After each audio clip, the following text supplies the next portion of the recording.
యేసు ప్రభు శరీరధారిగా ఉన్న దినాల్లో ఒక మార్గము గుండా యేసు ప్రభు వెళుతూ ఉన్నారు.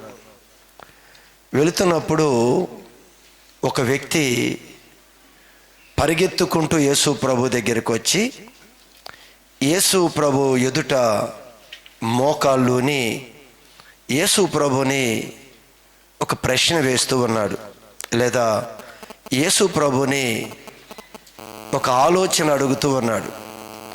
ఏమని అడుగుతూ ఉన్నాడు అంటే, అయ్యా, నిత్య రాజ్యానికి నేను వారసుని అవ్వాలి అంటే నేను ఏమి చేయాలి అని అడిగాడు. ఈరోజు విశ్వాసులమైన మన అందరం కూడా, లేదా భక్తులమైన మన అందరం కూడా మన ఆలోచన ఎలా ఉందో కూడా మనం గమనించాలి.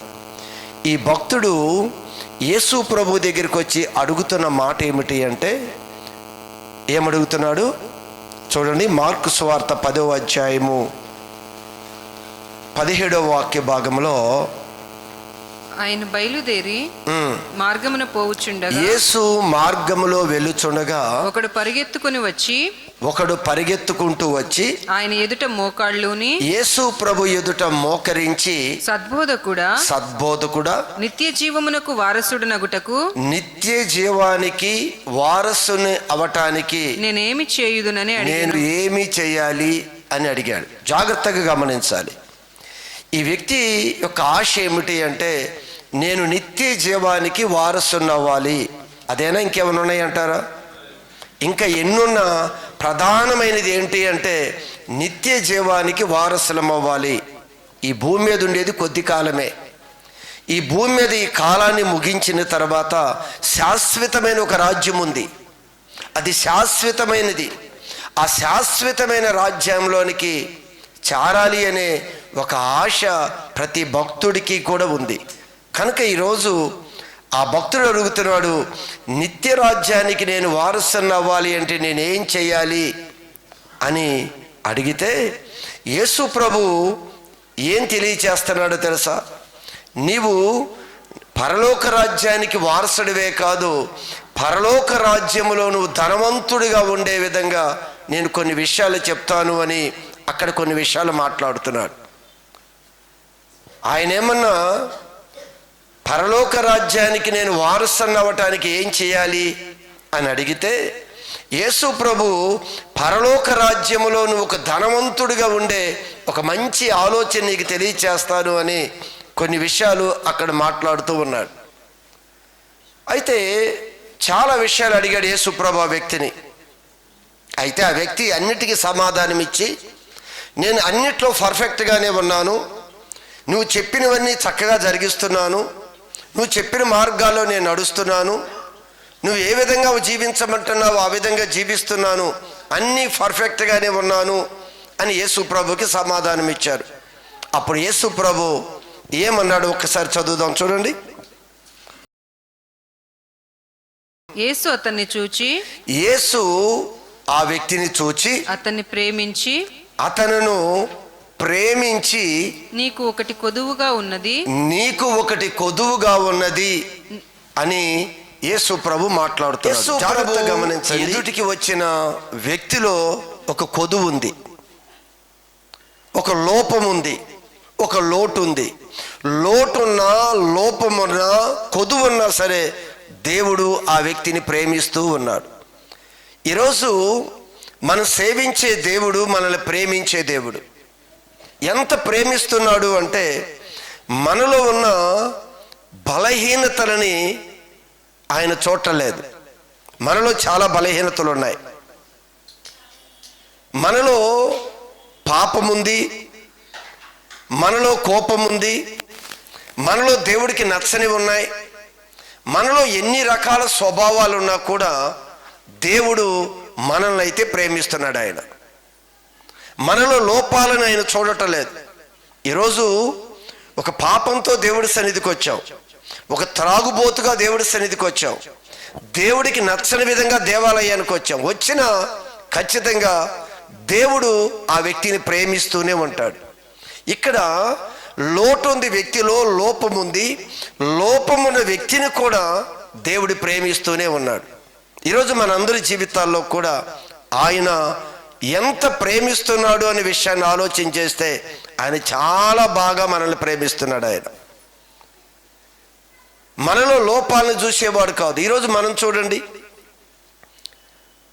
మన యొక్క లోపాలు ఎదుటి వ్యక్తికి తెలిసాయి అనుకోండి, లోకంలో కొంతమంది వ్యక్తులకి మన లోపాలు తెలిసాయి అనుకోండి, వారు మనం ఏ విధంగా చూస్తారు? చులకనగా చూస్తారు, అసహ్యంగా చూస్తారు, మనల్ని హేళన చేస్తారు. కానీ దేవుడు లోపాలు చూసినా కూడా ప్రేమించే ఆ దేవుని యొక్క ప్రేమ గురించి ఇక్కడ తెలియజేస్తూ ఉన్నాడు.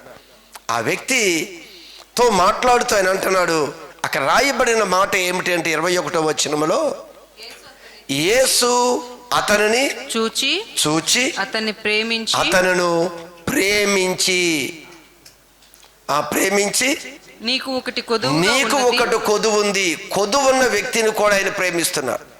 ఈరోజు మన జీవితాల్లో చాలా కొదువులు ఉన్నాయి. కొదువ అంటే మన కుటుంబంలో ఉన్న కొదువుల గురించి ఇక్కడ మాట్లాడట్లేదు ఆయన.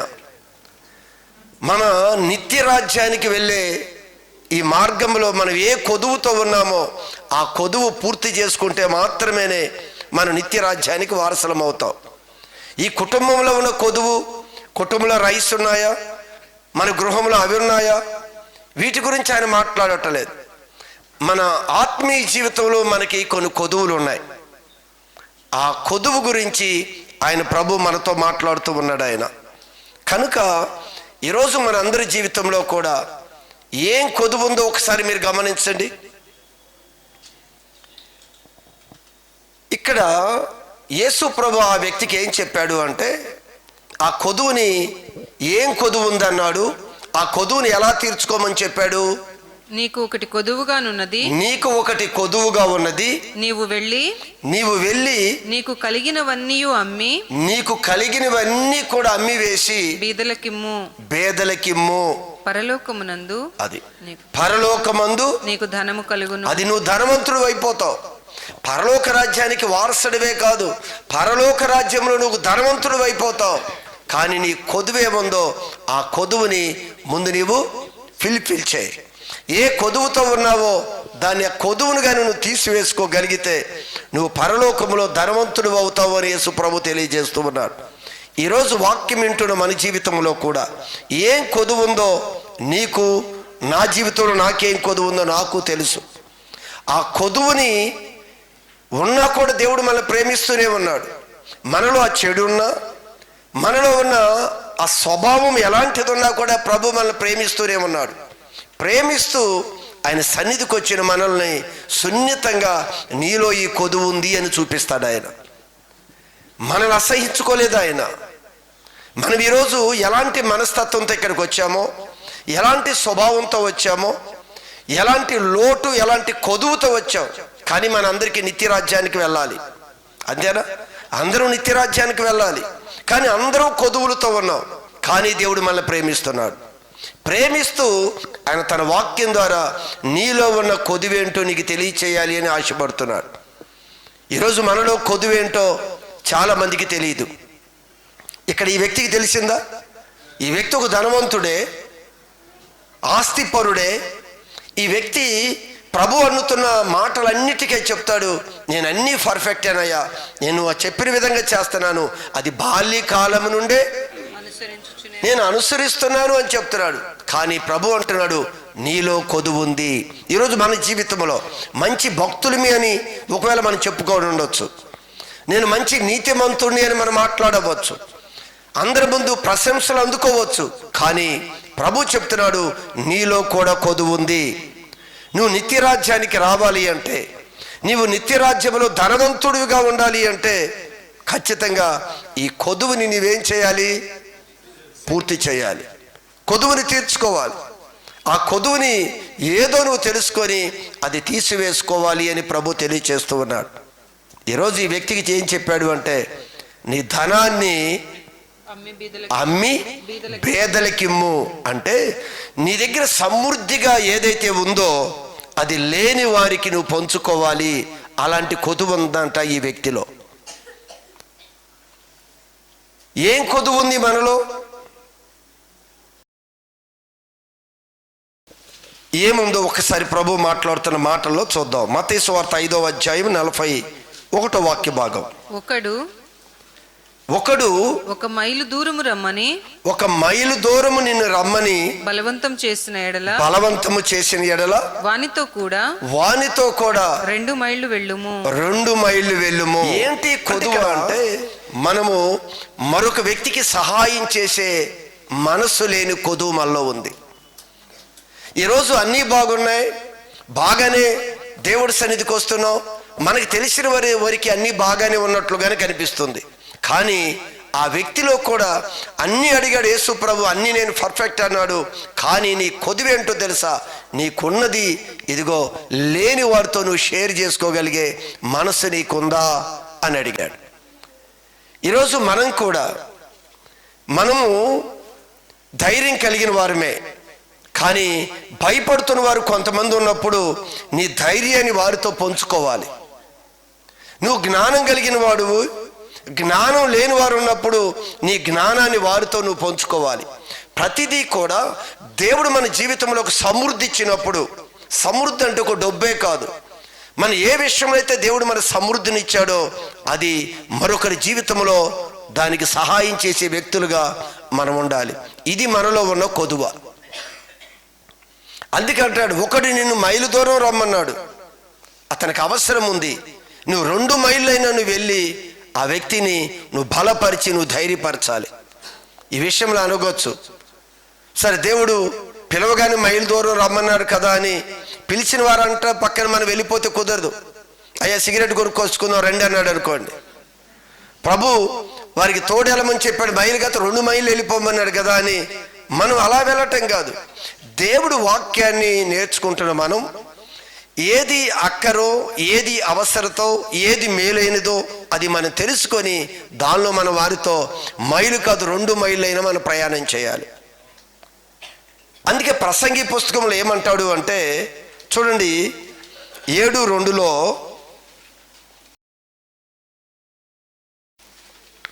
విందు జరుగుచున్న ఇంటికి పోవుట కంటే, విందు జరుగుతున్న ఇంటికి పోవుట కంటే ప్రలాపించుచున్న వారి ఇంటికి పోవుట మేలు. ప్రలాపించు వారి ఇంటికి పోవుట మేలు జరుగుతుంది చెప్తున్నాడు. విందు అనగానే, బర్త్డే పార్టీ అనగానే, వివాహము అనగానే, గృహప్రవేశం అనగానే చాలా సరదాగా సంతోషంగా మనం వెళ్తాం. ప్రభు అంటున్నాడు, నీవు ఆత్మీయంగా ఎదుగుతున్నావు కదా, నువ్వు వెళ్ళవలసిన స్థలం అది కాదు. దుఃఖంతో ఉన్నవారు, బాధతో ఉన్నవారు, హాస్పిటల్లో ఉన్నవారు, రోగంతో ఉన్నవారు, బలహీనంతో ఉన్నవారు ఎద్దకు వెళ్ళి వారిని ఓదార్చాలి, వారిని ధైర్యపరచాలి. నీలో లోటు ఉంది, నీలో లోపం ఉంది. ఈరోజు నువ్వు భక్తి బాగా చేస్తానని అనుకుంటున్నావు, ఇదిగో నీకు కలిగిన దాన్ని మరొకరికి షేర్ చేసే విషయంలో నీకు లోపం ఉంది అని తెలియజేస్తున్నా. దేవుడు మనకి ఇచ్చాడు కదా ఆరోగ్యం. మనకి ఎందుకు ఆరోగ్యం ఇచ్చాడు? నీకు సమృద్ధి అయిన ఆరోగ్యం ఉన్నప్పుడు అనారోగ్యంగా ఉన్న వారిని బలపరచడానికి వారి యొద్దకు వెళ్ళాలి నేను. అందుకే యేసు ప్రభు ఏమన్నాడు, మీరు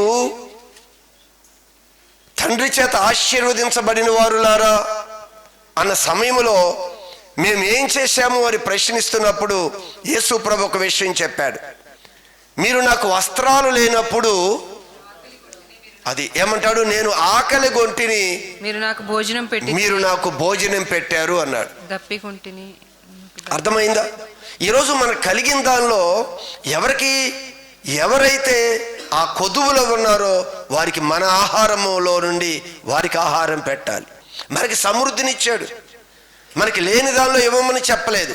మనకి సమృద్ధి అయిన ఆహారం ఇచ్చినప్పుడు అది ఎవరికి లేమిలో ఉన్నారో వారికి నీ ఆహారాన్ని పెట్టాలి అని చెప్పాడు. అలా పెడితే అది నీవు నాకు పెట్టినట్లే అన్నాడు.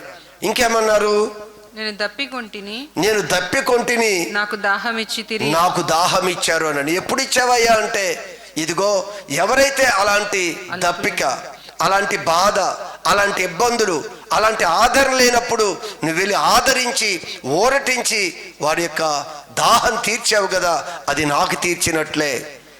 ఈరోజు మనలో ఉన్న కొదువులు ఇవే. మనం ఏదో దేవుడికి ఇచ్చాం, దేవుడి మందిరానికి వచ్చాం, బాప్తీసం తీసుకున్నాం, పరలోక రాజ్యం వెళ్ళిపోతాము అనుకుంటున్నాం.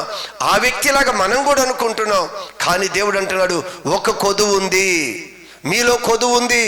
ముందు ఆ కొదువుని నువ్వు పూర్తి చేసుకుంటే పరలోక రాజ్యములో నువ్వు ధనవంతుడుగా మార్చబడతావు అని దేవుడి వాక్యం తెలియజేస్తుంది. ఇంకేం చెప్పాడు యేసు ప్రభు? నేను పరదేశినయుంటిని, నన్ను చేర్చుకొంటిరి. దిగంబరినయుంటిని, నేను దిగంబరిగా ఉన్నాను, నాకు బట్టలు ఇచ్చారు అంటున్నాడు. రోగినయుంటిని, ఈరోజు వస్త్రాలు ఉన్నాయి మనకి, మనం కంఫర్ట్ గా వేసుకోగా మిగిలిన ఎన్ని వస్త్రాలు ఉన్నాయి మన దగ్గర? ఈరోజు సమృద్ధినిచ్చాడు దేవుడు, దీనిని మరొకరికి నువ్వు ఎలా షేర్ చేస్తున్నావు? మనం మన దగ్గరే ఉంచుకుంటాం, మన ఆహారాన్ని పాడు చేసుకుంటానికైనా ఇష్టపడతామే కానీ మన ఆహారానికి ఆ లేని వారికి పంచుకునే మనసు మనలో లేదు. అది నీలో లోటు ఉంది అని చెప్తున్నాడు ఆయన. అంతే కదా, ఏమన్నాడు అక్కడ? దిగంబరినయుంటిని, నేను దిగంబరిగా ఉన్నాను, నాకు బట్టలు ఇచ్చారు. రోగినయుంటిని, నేను రోగంతో ఉన్నప్పుడు నన్ను చూడటానికి మా ఇంటికి వచ్చారు, లేదా హాస్పిటల్కి వచ్చారు. చూసారా? ఈరోజు మనం చేస్తున్నామా? మనకు ఆరోగ్యం ఉంది కదా, మన వారు అనారోగ్యంతో ఉన్నారే, వారిని ఆదరించటానికి, వాళ్ళని బలపరచటానికి నీ యొక్క సమయాన్ని, నీ యొక్క ఆరోగ్యాన్ని హెచ్చించి వారికి నువ్వేం మేలు చేస్తున్నావు? అంతా మనం సమకూర్చుకుంటున్నాం. అందుకే ఆ వ్యక్తిని అన్నాడు, నీ ఆస్తిని అమ్మి నీ పేదలకు ఇవ్వు అన్నాడు. ఇక్కడ ఆస్తి అంటే డబ్బు అనేది మనం పక్కన పెడితే, ఈరోజు మనకి ఏదైతే సమృద్ధి కలిగి ఉందో దానిని లేని వారికి షేర్ చేసుకునే ఆ మంచి మనసు మనకుంటే పరలోకంలో నువ్వు ధనవంతుడు అవుతావు అని చెప్పాడు. ఈరోజు మీరు గమనించండి, ఈ భూమి మీదకి వచ్చేటప్పుడు మనం ఈ లోకంలో ఎలా ధనవంతులు అవ్వాలో మనకు తెలియదు.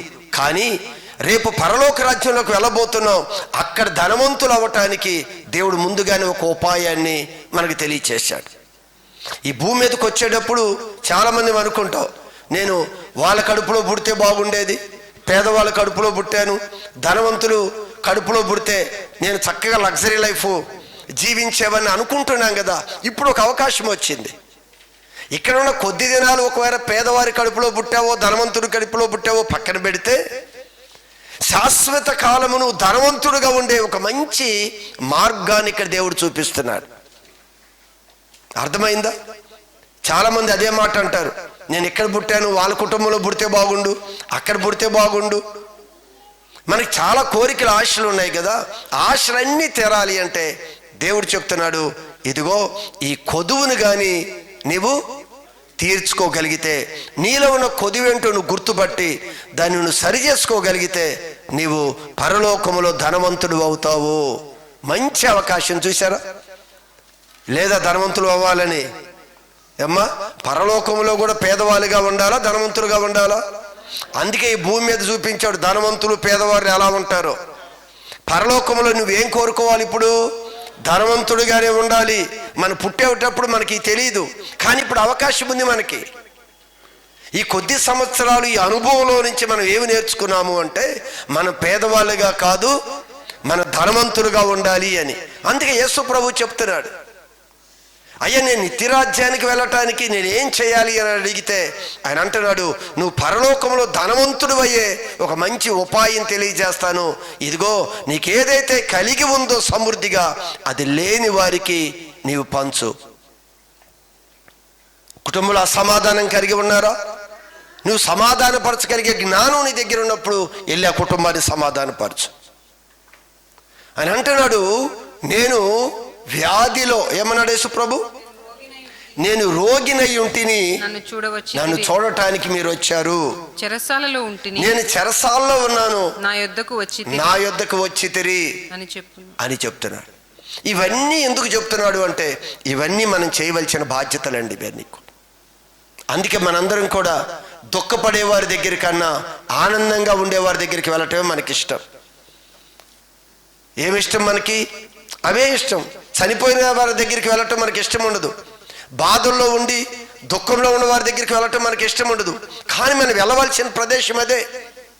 ఎవరు దుఃఖంతో ఉన్నారో, ఎవరు నలిగిన హృదయంతో ఉన్నారో, ఏ కుటుంబాలు పాడైపోయి ఉన్నాయో, ఏ కుటుంబాలు అయితే శిథిలమైపోయి ఉన్నాయో, ఏ కుటుంబం బాగోలేదో ఆ కుటుంబానికి మనకి దేవుడిచ్చిన ఆ సామర్థ్యత కొలదు వాళ్ళని బలపరచటమో, వాళ్ళు ఓదార్చటమో, వాళ్ళు ధైర్యపరచటమో, వారికి ఆహారం పెట్టడమో, వారికి బట్టలు ఇవ్వటమో, ఏది అక్కరలో ఉన్నారో అది తీర్చటానికి దేవుడు మనకు ఆ కృప ఇచ్చాడు. ఇది అంటున్నాడు, మీకు ఈ కొదువు ఉంది. అందుకే ప్రభు అంటాడు, మేలైనది చేయనెరిగియు అలాగూ చేయని వానికి పాపము కలుగును. తప్పు చేస్తేనేనా కాదంట పాపం, తప్పు చేస్తేనేనా పాపం? మనకేం తెలుసు అంటే తప్పు చేస్తేనే కదా పాపం అని. ఇది కూడా ఒక తప్పే. ఏది తప్పు?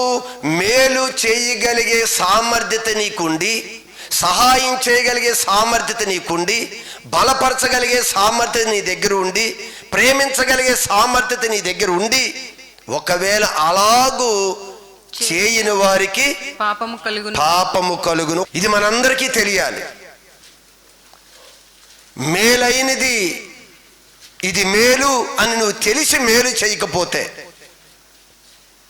అమ్మ ఒకళ్ళు గొడవ జరుగుతుంది, వెళ్ళి వాళ్ళ సమాధానపరచవలసిన బాధ్యత మనకుంది కదా. అది తెలిసి కూడా నువ్వు సమాధానపరచకపోతే, మేలైనది చేయనెరిగియు మేలైనది చేయనెరిగియుండియు అలాగు చేయని వానికి అలా మేలు చెయ్యని వారికి పాపము కలుగును. వస్త్ర లేక బాధపడుతున్నారు, నీకు వస్త్రాలు ఇవ్వటానికి నీ దగ్గర ఉంది, కానీ నువ్వు ఆ మేలు చేయకపోతే అది పాపము. నీ ఇంటి దగ్గరికి ఎవరో వస్తారమ్మా, ఆకలితో ఉంది, నిజంగా వారు ఆకలితో ఉన్నట్లయితే, నేను నటించి వచ్చేవారి గురించి నేను మాట్లాడటం, నిజంగా ఆ కొరతతో నీ దగ్గరికి వచ్చిన వారికి ఖచ్చితంగా నీవు సహాయం చేయవలసిందే. చేయకపోతే పాపం అని చెప్తున్నాడు. ఇది ఈరోజు మనలో ఉన్న కొదువిదే ప్రభు మాట్లాడుతూ ఉన్నాడు. ఇదిగో నీలో ఉన్న కొదువిది. ఈ కొదువు మనం తీర్చుకోకపోతే నిత్య రాజ్యములో మనం ధనవంతులుగా ఉండము అనేది ప్రభు చెప్పే ఒక ఆలోచన. కనుక సంగమా, మనంకా నీకు అర్థం కావటానికి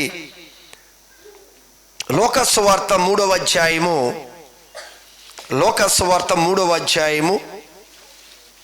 7వ వచనములో బాప్తిసమిచ్చు యోహాను దగ్గరికి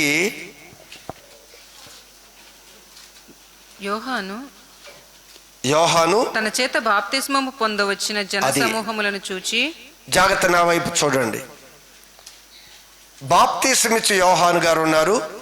ఈయన బాప్తిసాలు ఇస్తూ ఉండగా కొంతమంది బాప్తిసం తీసుకునటానికి యోహాను దగ్గరికి వస్తూ ఉన్నారు. వస్తున్నప్పుడు మరి ఆ దైవ సేవకుడైన యోహాను ఏమని మాట్లాడుతున్నారు అక్కడ? సర్ప సంతానమా, ఇంకొంచెం ముందుకు వెళ్దాం. మారు మనసుకు తగిన ఫలములు ఫలించుడి. అది మారు మనసుకు తగిన ఫలములు ఫలించండి. ఈరోజు మనం కూడా నిజంగా మనం మారాము అనేది తగిన ఫలాలు చూస్తే మనం ఎంత మనసు ఇంకా మారిందో మనకు అర్థమవుతుంది. మనకి ఈరోజు గుప్పిళ్ళు విప్పే మనసు మన దగ్గరే రాదు. అంటే పిసినితనము అంటాడు ఆయన, అది కూడా పాపమేనంట. పిసినితనం కూడా పాపమే. ఇక్కడ అంటున్నాడు, మారు మనస్సుకు తగిన ఫలము ఫలించుడి, ఫలించండి అని చెప్తున్నాడు. కిందకి వెళ్దాం. అందుకు జనులు అలాగైతే మేమేమి చేయవలెను అని అది వీళ్ళు అడిగారు. బాప్తీసం తీసుకుంటానికి వచ్చారు యోహాను దగ్గరికి. ఆయన అంటున్నాడు, మారు మనసుకు తగిన ఫలాలు మీరు ఫలించాలి, లేకపోతే నరికి వేస్తాను చెట్టుని అన్నట్లుగా ప్రభు అక్కడ మాట్లాడుకుంటూ వచ్చారు. అయితే మనతో కూడా ఇదే విషయాన్ని మాట్లాడుతున్నాడు. ఏంటి మారు మనసుకు తగిన ఫలాలు? నేను మారాను, నేను ప్రభువులోకి వచ్చాను అని అంటున్నావు కదా, నీ యొక్క ఫలాలు ఎలా ఉన్నాయి? దానికి వారు అడిగారు, ఇప్పుడు మేము ఏమి చేయాలి అని ప్రజలు బాప్తీసమిచ్చే యోహాను అడిగారు. అప్పుడు బాప్తీసమిచ్చే యోహాను ఏం చెప్తున్నారు? 2 అంగీలు కలవాడు, 2 అంగీలు కలవాడు ఏమియు లేనివానికి ఏమియూ లేని వారికి ఇవ్వాలి అని చెప్పాడు. ఆహారము గలవాడును వింటున్నారా? 2 అంగీలు కలిగిన వారు ఏమియు లేనివానికి ఏమియూ లేని వారికి ఇవ్వాలి. మనం ఏం ఇది నీలో లోటు, ఇది నీలో లోపం. నిత్య రాజ్యానికి నువ్వు వారసుడు అవ్వాలనుకుంటున్నావు కదా. ప్రభు ప్రేమిస్తున్నాడు మనల్ని. మనం ఈ లోటులున్నా, ఈ లోపాలున్నా, ఈ పాపంతో ఉన్న అందరినీ ప్రేమిస్తున్నాడు. ప్రేమిస్తున్న దేవుడు మన లోపాన్ని చూపిస్తూ ఉన్నాడు. ఆయన ఇదిగో ఇది నువ్వు పూర్తి చేసుకో, ఇది నువ్వు సరి చేసుకో, నువ్వు సంపూర్ణుడు అవ్వు. ఈరోజు దేవుడు ప్రేమిస్తున్నాడు కనుక ఈరోజు తాగుబోతులుగా ఉన్నా, వ్యభిచారులుగా ఉన్నా, దొంగలుగా ఉన్నా, ఎలా ఉన్నా దేవుడు మనల్ని ప్రేమిస్తున్నామన్నాడు. ఈరోజు అలాంటి వారు దేవాలయంలోకి వచ్చినా దేవుడు ఎవరిని కూడా త్రోసివేయడు. అందరినీ ప్రేమించే మంచి మనసు కలిగిన వాడు మన దేవుడు. కానీ వచ్చిన తర్వాత ఆయన చెప్తాడు, నీలో ఈ లోటు ఉంది, నీలో ఈ కొదువు ఉంది, ఈ కొదువును తీర్చుకో, నా రాజ్యంలోకి తీసుకొని వెళ్తా. ఈ పాపాన్ని విడిచిపెట్టు, ఈ తాగుని విడిచిపెట్టు, ఈ చెడుని విడిచిపెట్టు, నాతో పాటు నా రాజ్యానికి తీసుకొని వెళతాను అని ప్రభు మాట్లాడుతూ ఉన్నాడు. ఇక్కడ అంటున్నాడు 2 అంగీలు కలవాడు. ఎవడు మనకి బట్టలు లేవా? 1 ఉందా, 2 ఉందా? 2 అంటే మనకి కావలసిన దానికన్నా ఎక్సెస్ మన దగ్గర ఉన్నాయి. లాస్ట్ టైం మరొక ప్రదేశానికి మనం పంపాలి అనుకున్నప్పుడు చాలామంది చెప్పని క్షణంలో ఎన్నో బట్టలు తీసుకొని వచ్చారు. దానికి మన దగ్గర ఉన్న బ్యాగులు చాలకపోతే లక్ష్మణ్ బ్రదర్ ఎక్కడో మరి స్పెషల్ బ్యాగులు పట్టుకొచ్చారు. దానికి అన్ని బట్టలు ఇంకా ఉన్నాయి. అంటే మన దగ్గర ఎన్ని ఉన్నాయో తెలుసా? ఇప్పటికీ బోలెడు ఉన్నాయి. మరలా ఒక్కసారి అనౌన్స్ చేస్తే ఎన్ని వస్తాయి? ఎన్నో మూట్ల బట్టలు వస్తాయి. అసలు దీన్ని మనం ఒకవేళ అలానే ఉంచుకుంటే అది సరైనది కాదు అని చెప్తున్నాడు ఆయన.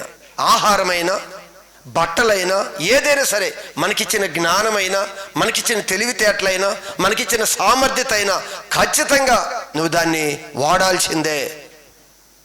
అందుకే నేను సేవకు వచ్చేటప్పుడు ప్రభు భక్తి విషయాలు అన్నీ నేర్పాడు. నేర్పిన తర్వాత సేవకి రమ్మని చెప్పాడు. చెప్పినప్పుడు ఆయన ఒకవేళ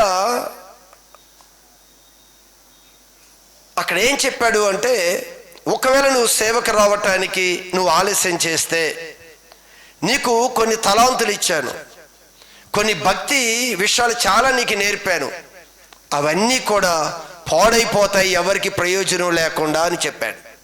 నువ్వు దాన్ని యూటిలైజ్ చేయకపోతే, నీకు ఇచ్చిన అనుభవాలు సంఘంతో నువ్వు పంచుకోకపోతే, నీకు ఇచ్చిన సామర్థ్యత నువ్వు సంఘంతో పంచుకోకపోతే అవి దేనికి పనికి రాకుండా పాడైపోతాయి అని చెప్పాడు. ఆ రాత్రే నిర్ణయం తీసుకుని ఉదయానికల్లా సేవకు రెడీ అయిపోయాను. ఈరోజు మన జీవితంలో ఏది దేవుడిచ్చాడో అది మనం యూటిలైజ్ చేయకపోతే అది పాపము. అందుకేమన్నాడు వారితో, ప్రజలతో 2 అంగీలు కలవాడు ఏమియు లేనివానికి. ఇక్కడ ఒక విషయాన్ని గమనించండి. చాలా మంది ఇంతకు ముందు కాలంలో అనేక మంది నా ఎద్దుకు వచ్చిన సందర్భాలు ఉన్నాయి. సరే, పేదవారికి ఏదో ఒకటి మేము చేయాలనుకుంటున్నాము అని చాలామందికి ఏదో చెయ్యాలని ఒక ఆదుర్త.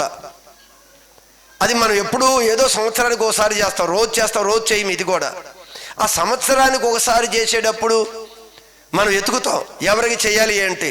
ఆ పలానా అనాథ శరణాలయం ఉంది, లేదా వృద్ధాశ్యం ఉంది, వాళ్ళకి పనిచేసి ఇచ్చేద్దాం, లేదా మగపిల్లల హాస్టల్ ఉంది, అలాంటి వాళ్ళకి ఇచ్చేద్దామని ఒక్క ఉదుటిని వెళ్ళిపోయి దాన్ని కంప్లీట్ చేసుకొని వచ్చేస్తాం. కానీ ఎవరికి ఇవ్వాలంట? ఏమీ లేని వారికి. ఇది నువ్వు వెతికితే దొరుకుతారు. నీ పని ముగించుకోవాలి అని నువ్వేదో చేసుకొని నీ మనసు తృప్తి కొరకు చేసేవారు అనేక మంది అండి. ఈ లోకంలో అనేక మంది మనసు సాటిస్ఫాక్షన్ అవుతారు. నేను బాగా చేశాను, సంవత్సరం అయింది, పేద పిల్లలందరికీ ఇది పెట్టేశాను. ఎవరు పేదవాళ్ళు, ఎవరు అక్కర్లో ఉన్నవారు? నువ్వు వెతికితే దొరుకుతారు వీరు. నువ్వు ఆహారం ఇవ్వాలి అంటే, వస్త్రాలు ఇవ్వాలి అంటే, ఖచ్చితంగా లేని వాడికి అది ఉపయోగపడాలి అంటే నువ్వు ప్రయాస పడితేనే అలాంటి వారిని ఎదుర్కొస్తారు. కానీ నువ్వు ప్రయాస పడకపోతే వారు దొరకరు నీకు. ఏది సులువుగా ఉంది, ఇది వారికి పనిచేద్దాం, ఎలాగ పనిచేద్దాం, దీనిలో కూడా కష్టపడవు. ఉన్నాయి కదా 10,000 పోయింది, ఇచ్చేసే వాళ్ళకి. ఒక 20,000 పెట్టి వాళ్ళకి పనిచేసేయండి. ఇది కాదు. అది ఎవరికి అది పొందుకోవాలో వారికి చేరే వరకు మనం ప్రయాసపడాలి. ఇది ఒక్కరోజు కాదు, సంవత్సరానికి ఒక్కరోజు చేసేది కాదు. సంవత్సరం అంతా, మన జీవితకాలం అంతా కూడా మనకి ఏదైతే దేవుడు సమృద్ధినిచ్చాడో అది అనేక మందికి పంచవలసిందే. ప్రయాసపడాలి. ఏదో కనపడడానికి 4 ఇచ్చేసి తృప్తి పడితే దీని మనం తృప్తే కానీ దేవుడు తృప్తి పడాడు. దీనికి వెతకాలి అని చెప్పాడు. దేవుడు ఏమని చెప్పాడు? సమాధానం అంట వెతికి వెంటాడండి అన్నాడు. ఎవరితో సమాధానం లేదో వెతికితేనే దొరుకుతుంది, అంతేనా? ఎవరితో మనకు సమాధానం లేదో వెతికి వెంటాడి వారితో సమాధానం పడమని చెప్పాడు. ఇక్కడ కూడా నీవు ఎవరికి ఇవ్వమని చెప్తున్నాడు? కలిగిన వారు ఏమీ లేని వారికి. ఏది కలిగి ఉన్నావో అది ఒక డబ్బని నేను చెప్పలేదు. నీ కలిగింది ఏది కలిగి ఉన్నావో, దేవుడు నీకు ఏ టాలెంట్ ఇచ్చాడో, దేవుడు ఏ సమృద్ధిని ఇచ్చాడో, ఖచ్చితంగా ఏమీ లేని వారి యొద్దకు అది చేరబడాలి. దేవుడు మనలో నుంచి అది కోరుకుంటూ యేసుప్రభు అంటున్నాడు, అలాంటి వారికి చేస్తే నీవు నాకు చేసినట్లే. ఇలా నెరిగియుండియు చేయని వారికి పాపము పాపము. ఎన్ని చేస్తున్నామండి మనం ఇవి? ఇది బాప్తీసం ఇచ్చే యోహాను బాప్తీసం తీసుకునటానికి వచ్చిన ప్రజలతో మాట్లాడుతున్న మాట ఇది. మీరు ఇది చేయాలి. మన బాప్తీసం తీసుకుని ఎన్నో సంవత్సరాలు అయింది. మనం ఏం చేస్తున్నాం? దుఃఖపడే వారి దగ్గరికి వెళ్ళం, హాస్పిటల్లోని వారికి పరామర్శించడానికి వెళ్ళం, ఇంకా రకరకాల వ్యాధిగ్రస్తుల దగ్గరికి మనం వెళ్ళం, వస్త్రాలు లేని వారికి సహాయం చేయం, తిండి లేని వారికి ఆహారం పెట్టం, బలహీనులని ధైర్యపరచడానికి మనం వెళ్ళం. మీరు ఆలోచన చేయండి. మనం ప్రతిదీ కూడా దేవుడి పనిలో వాడబడాలి అంటే అది సునాయాసంగా జరగదండి. మనకిచ్చే డబ్బు ఉండొచ్చు, దాన్ని అలా ఇచ్చేస్తే అది చేరవలసిన స్థలానికి అది చేరదు, అలా ఉపయోగపడదు. అది ఖచ్చితంగా వెతికి దాన్ని వెంటాడాలి. నేను లాస్ట్ 1 year క్రితం కూడా చెప్పాను. ఇలాంటి విషయాన్ని ఒకటి ప్రారంభించాలి. ఒకవేళ వన్స్ అది ప్రారంభించి అడుగు పెట్టిన తర్వాత అది లైఫ్లో వెనక్కి అడుగు తీయకూడదు అనే దాని మీద చాలా నేను లేట్ చేసుకుంటూ వచ్చాను. దానికి కొన్ని ఆలోచనలు ఇచ్చాడు దేవుడు నాకు. దాని గురించి చాలాసార్లు మాట్లాడు. ఈ వాక్యం ధ్యానిస్తున్నప్పుడు మరలా దేవుడు ఇదే విషయాన్ని నా ముందుకు తీసుకొని వచ్చాడు. నీకు అప్పగించాను ఒక బాధ్యత, ఒక విషయం గురించి నీకు తెలియజేశాను. ఆ విషయంలో నువ్వు ఏ విధంగా ముందుకు వెళుతున్నావు, ఎక్కడికి అందాలో వారికి అందజేయవలసిన బాధ్యత, మనం ఏం చేయాలో ఖచ్చితంగా ఆ విషయంలో మనం ముందుకు వెళ్ళవలసిన అవసరం ఉంది. అందుకే ఆ అపోస్తుల కార్యంలో మీకు అర్థం కావటానికి ఒక మాట చెప్పి నేను ముగించి వేస్తాను, టైం అయిపోయింది. 4వ అధ్యాయం 35వ వాక్య భాగం చూడండి. అపోస్తుల కార్యాలు 4వ అధ్యాయం 35వ వాక్య భాగం.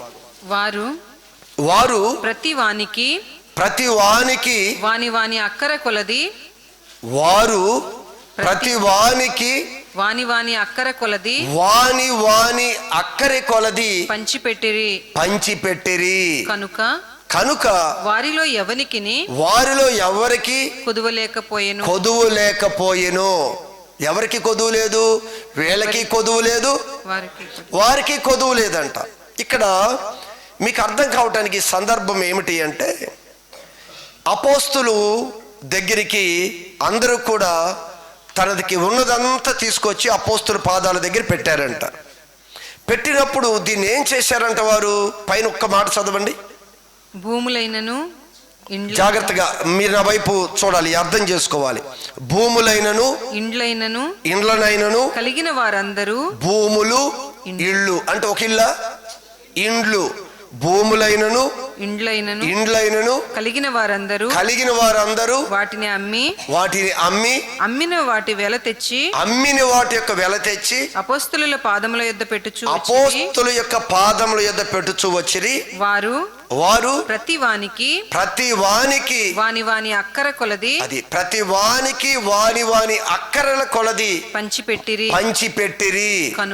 కనుక వారిలో ఎవరికిని కొదువలేకపోయెను. గమనించండి, మనందరం కూడా దేవుడి సన్నిధికి వచ్చాం. దేవుడు మనందరికీ ఏదైతే ఇచ్చాడో అది జ్ఞానం అవ్వచ్చు, అది తెలివి అవ్వచ్చు, అది బలం అవ్వచ్చు, సహాయం చేసే మనసు అవ్వచ్చు. అందరం కలిసి అలాంటి వారి కొరకు మనం ప్రయాసపడాలి. ఇక్కడ అమ్మి తీసుకొచ్చి ఇక్కడ పెట్టాలి అనే విషయం గురించి నేను మాట్లాడట్లేదు. మనకి ఏదైతే దేవుడు సామర్థ్యత ఇచ్చాడో అందరం కలిసి ఒక దానిని ఒక పనిలో పూనుకొని అలాంటి వారికి చేయూతనిచ్చి వారిని లేపగలగటానికి దేవుడు మన కృప చూపుతున్నాడు. ఆయన మనకి లోటు లేదు, వారికి లోటు ఉండదు. అందుకే సంఘంలో ఉన్నవారు అందరూ కూడా అక్కడ ఆ దినాల్లో వారి ఆస్తి అంత అమ్మి పాదాల దగ్గరికి తీసుకుని వచ్చాడు. ఇక్కడ అమ్మి తీసుకురావటం గురించి కాదు, కానీ మనందరికీ దేవుడు ఏ సామర్థ్యత ఇచ్చాడో వాటిని ఎక్కడ యూటిలైజ్ చేయాలో ఆ ప్రదేశంలో యూటిలైజ్ చేయటానికి అందరూ నిర్ణయం తీసుకోగలిగితే మనకి సమృద్ధి ఉంటుంది, వారికి కూడా సమృద్ధి కలిగిన వారిగా నడిపించడానికి మనందరికీ అవకాశం వస్తుంది. ఇది సంఘానికి ఇచ్చిన బాధ్యత. నేను లాస్ట్ టైం ఒకసారి ప్లాన్ వేసిన ఇలానే కంటిన్యూగా ఫుడ్ ఎవరు పేదాలు ఉన్నారో, ఎవరు తినటానికి లేని వారు ఉన్నారో వారి కంపల్సరీ మనం ప్రిపరేషన్ చేసి ప్యాక్ చేసి దానిని వారి యొద్దకి చేర్చే విధంగా ఒక ప్రణాళిక ఏర్పాటు చేయాలని గత 2 సంవత్సరాల క్రితం నుంచి అసలు పరిచర్యకి వచ్చిన తొలి దినాల్లో దేవుడు చెప్పాడు. అది కొంత అది నేను వ్యక్తిగతంగా చేసుకుని వెళుతున్నాను, కానీ ఈ విధంగా ఫుల్ఫిల్గా చేయటానికి నేను కూడా ఆలోచించాను, కానీ తగిన వాతావరణం మన ముందుకు రాకపోవటం వలన ఈ ప్లాన్ ముందుకు తీసుకొని వెళ్ళలేకపోయారు. ఇది చాలా అవసరం. ఇది వారి వస్త్రాల, వారికి ఆహారమా, వారికి ఏ సమయంలో ఏం కావాలి. చాలామంది ఒకవేళ మెడిసిన్ అవసరమైన వారు ఉన్నారు, కొంత వ్యాధిగ్రస్తులు ఉన్నారు. అన్ని పరిస్థితుల్లో దానికి కావలసినది మన అందరం కూడా మంచి మనసుతో ఒక పని చేయటమే కాదు, దాని ముందుకి నడిచి వెళ్ళగలిగే మంచి పరిచారకులు కూడా సమర్పణ కలిగిన వారు ఉంటేనే ఈ పని జరుగుతుంది. ఏదో డబ్బులు ఉన్నాయి కదా, ఏదో చేస్తే ఇది జరగదు. ఇది డబ్బుతో జరిగే పని కాదు. ఇది మనుషులు ఒక సమర్పణతో ముందుకు వస్తేనే ఈ కార్యక్రమాన్ని మనం ముందుకి కొనసాగించగలం. వన్స్ ప్రారంభించిన తర్వాత వెనక్కి అడుగు వేయకూడదు. నాగటి మీద వన్స్ ఒక్కసారి చెయ్యి పెడితే చాలా పరిస్థితుల మధ్య నేను అడుగు వేయటానికి ప్రతి విషయంలో ఆలోచిస్తాను. ఒక్కటి మనం చేశామా ఇది సంపూర్ణంగా మనం కొనసాగించాలి. అందుకే ప్రభు అంటాడు, ఒకరు గోపురం కట్టేటప్పుడు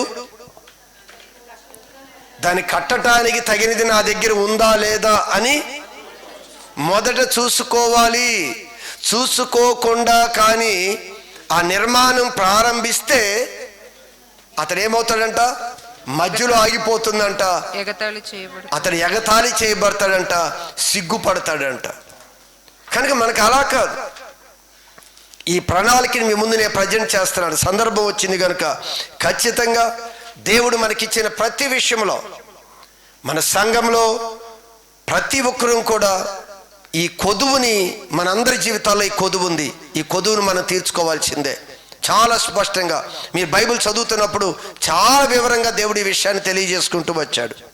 మనకి చాలా సామర్థ్యత ఇచ్చాడు, చక్కని జ్ఞానం ఇచ్చాడు, చక్కని ఆరోగ్యం ఇచ్చాడు, కుటుంబాలను బలపరచగలిగే శక్తి ఇచ్చాడు, లేవనెత్తగలిగే శక్తి ఇచ్చాడు, సమాధానపరచగలిగే శక్తిని ఇచ్చాడు, ప్రభులు నడిపించగలిగే శక్తిని ఇచ్చాడు.